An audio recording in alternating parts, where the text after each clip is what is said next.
Uma das coisas que o Brodel faz no livro O Mediterrâneo é nos mostrar que, enquanto Ocidente e Oriente, né, os infiéis, como se dizia na época, os turcos, os otomanos,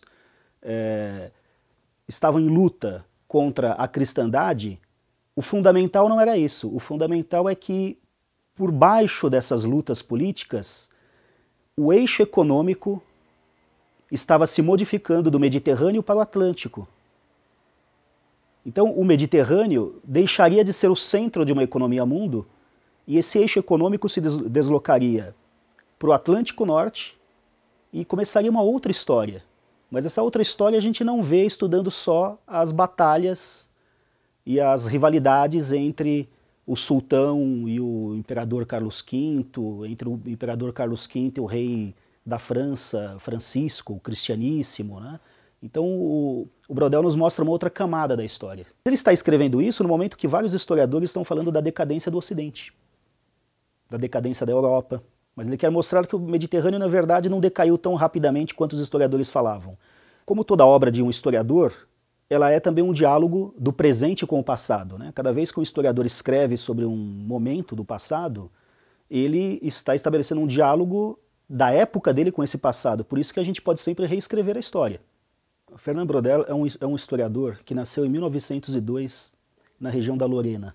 E eu digo isso porque não é de pouca importância, porque ele é de uma geração que cresceu sob o impacto da Guerra Franco-Prussiana, depois viveu a Primeira Guerra Mundial, depois viveu esse entre-guerras do revanchismo alemão que leva à Segunda Guerra Mundial. Então, ele faz parte de uma geração de historiadores que olha para a Alemanha, né, que se coloca diante do desafio da historiografia alemã, que é aquela que entronizou o acontecimento.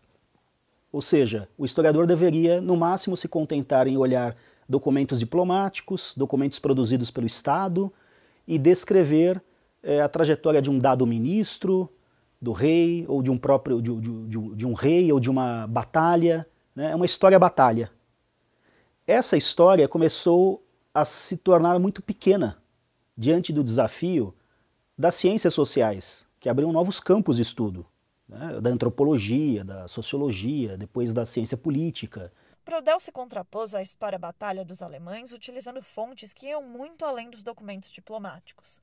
Nos arquivos, ele descobriu dados como a produção e comércio de trigo na Itália, a alta dos preços dos alimentos na Espanha, os registros de seguros marítimos, a demografia, a circulação de prata vinda da América e os juros. Então a gente descobre também no Mediterrâneo um pouco da conjuntura política, cultural, mental em que os franceses viveram, né? E que o Brodel viveu. Ele escreveu esse livro como um prisioneiro de guerra da Alemanha. A revolução que ele provoca na historiografia não é só um resultado da capacidade do autor, da genialidade dele, é do momento em que ele vive também, né? Ele está tentando mostrar que os acontecimentos políticos em que a Alemanha ocupa a França, por exemplo, são só como espumas no mar, das ondas do mar, né? Porque as águas profundas se movem mais lentamente. Então há uma França que permanece. Essa ocupação passa.